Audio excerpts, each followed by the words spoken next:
जय श्री राधा कृष्ण।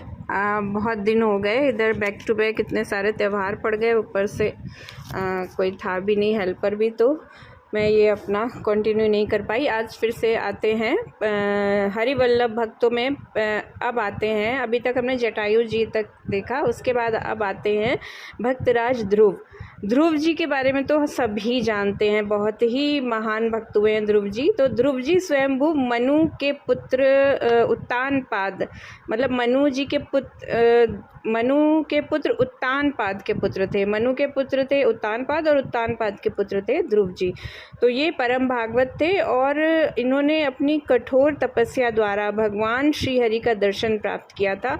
और आपके इनके संदर्भ में तो कहानी है, इनके जो पिता थे उत्तानपाद, सुरुचि और सुमति, शायद इनका है जो, तो ये सुमति के पुत्र थे। तो जब इनके पिता ने इनका अपमान किया था तो इनकी माता ने कहा कि उस पद के लिए तुम क्या करते हो इच्छा, भगवान की तपस्या करो तो तुम्हें परम पद मिलेगा।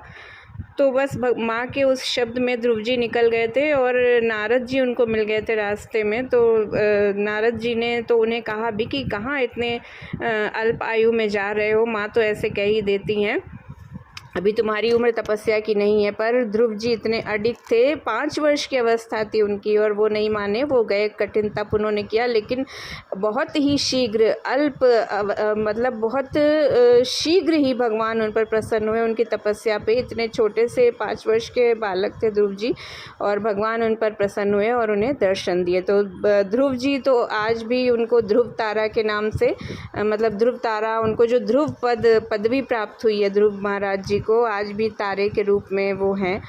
तो ये भक्तराज ध्रुव आते हैं हरिवल्लभ भक्तों में जटायु जी के बाद।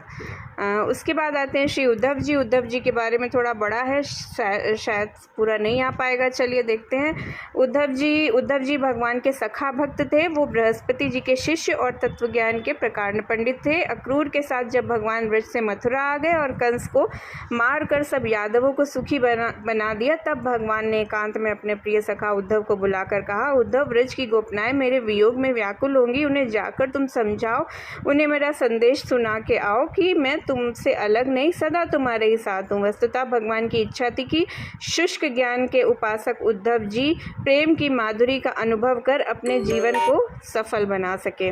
तो उद्धव जी अपने स्वामी की आज्ञा पाकर नंद व्रज में गए। एकांत में जाकर उन्होंने गोपियों को अपना ज्ञान संदेश सुनाया। उन्होंने कहा, भगवान वासुदेव किसी एक जगह नहीं है, वे तो सर्वत्र व्यापक है, उनमें भगवत